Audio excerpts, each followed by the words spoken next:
is my Mr. Right. You may be single for a number of reasons. Maybe you've been waiting and waiting for God to send the right person and he just hasn't come along yet, but you're determined that you won't settle for anyone less than Mr. Right, anyone less than who God has for you. And you can't help but wonder how much longer you'll have to wait. Or maybe you just got out of a relationship with someone who you thought was your Mr. Right, only to find out he wasn't. And you're confused, you're disappointed because you really felt like this was who God had for you. You were excited about being married and having a family together, and it just didn't work out that way. So you wonder if there's hope. You wonder if there's anyone else out there for you. Or you could be in a relationship right now with someone who you know is not your Mr. Right.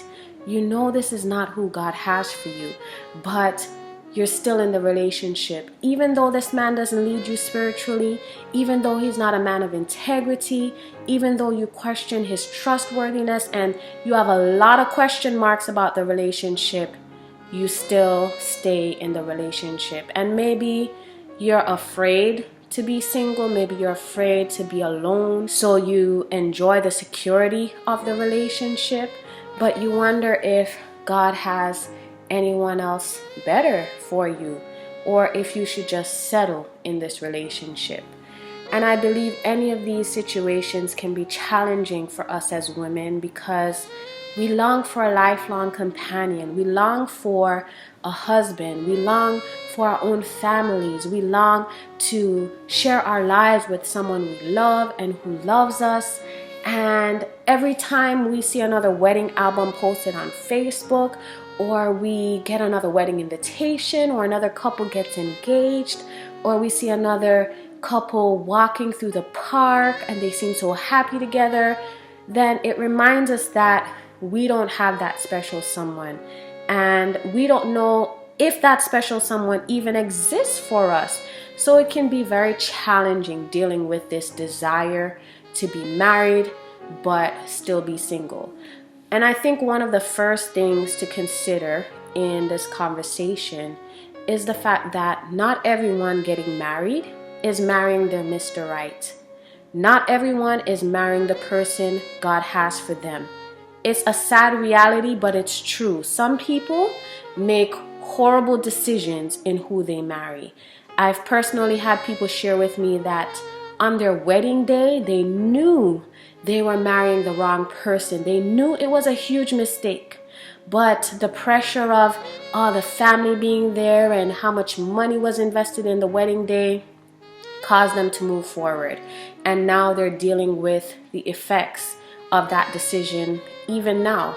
So just because it may seem as if everyone is finding their special someone and it seems as if we're missing out and we wonder if something is wrong with us, how come we haven't found that special someone yet? How come we're not married yet? Even though it may seem that way, not everyone is happily married. Not everyone waited on God. Some people are miserable. Some people feel stuck. Some people feel trapped. And maybe God is just sparing us from a situation like that. Maybe that's the reason we're not married yet. Maybe that's why we're still single, because God wanted to protect us from a marriage like that. And obviously I know that there's some people who feel stuck in their marriages, who feel like they've made a mistake and they're dealing with doubt and regret. But God is able to intervene in any situation. No situation is hopeless to God. No situation is too impossible for God. No marriage is beyond the reach of God. And we have to surrender that marriage over to God and seek God in prayer and really believe that God is able to intervene and able to work in ways that we never imagined. But for those who are single and longing to be married, it can still be challenging. And I think the way to handle this challenge is to simply wait on God. Simply give this desire to God. And I know it sounds cliche. I know you may have heard this before and you may not want to hear this right now. But it really is the only solution. Some people try to suppress the desire and pretend it's not there, but that doesn't work. Some people try to occupy themselves and make themselves so busy that they don't have time to think about relationship stuff. But the desire is still there, the longing is still there. Or some people take it in their own hands and they say they will figure it out and they don't wait on God anymore and they go ahead of God. That doesn't work either, because it just puts us in a worse situation than we were in. So God wants us to simply wait on Him. David says in Psalm 40, verse 1, that he waited patiently on the Lord and God heard his cry. And in the original language it says he waited on the Lord, emphasizing how much David is waiting on God. He's not looking to himself. He's not depending on himself. He's not depending on anyone else. He's only looking to God and depending on God. And his waiting is not a passive waiting.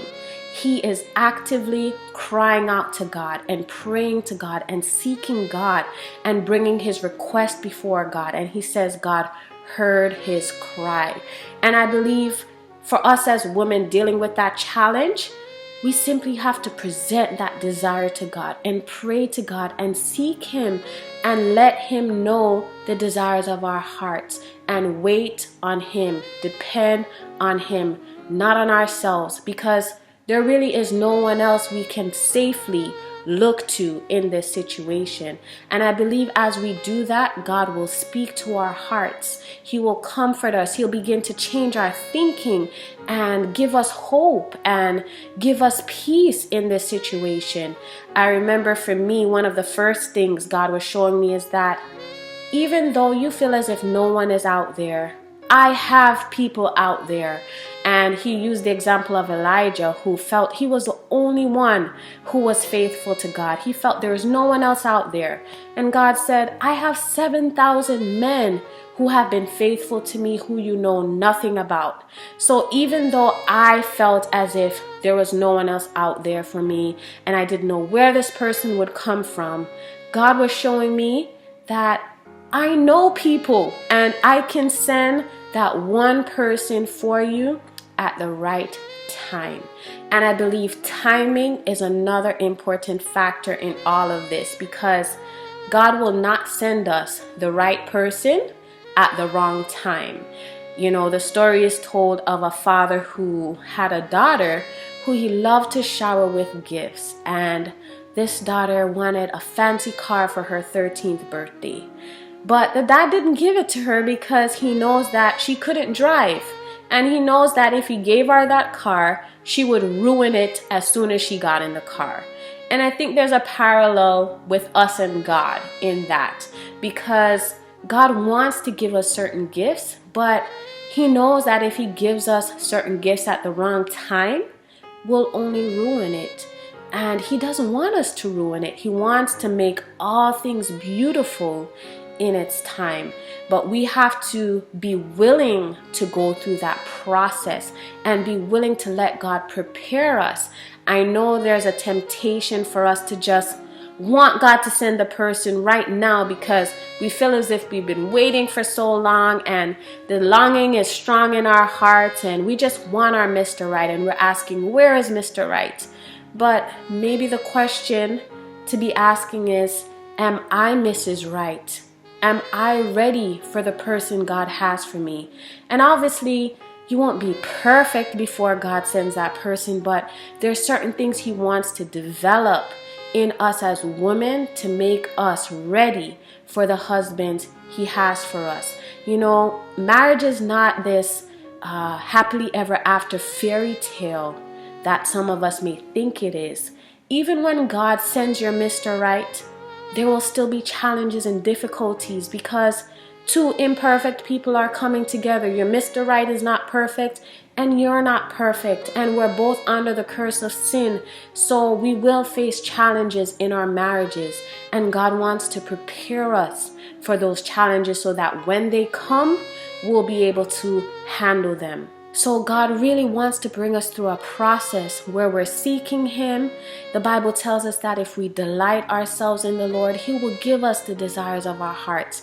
And that when we seek Him first and His righteousness, He adds all things unto us. So He really wants us to seek Him during this time, to delight ourselves in Him, to commune with Him, to pray, to study the Word, and let Him draw us closer to Him, build our relationship with Him so that He can mold us and shape us into the woman He wants us to be, so that at the right time He can send us our Mr. Right, because we will be ready to receive this gift.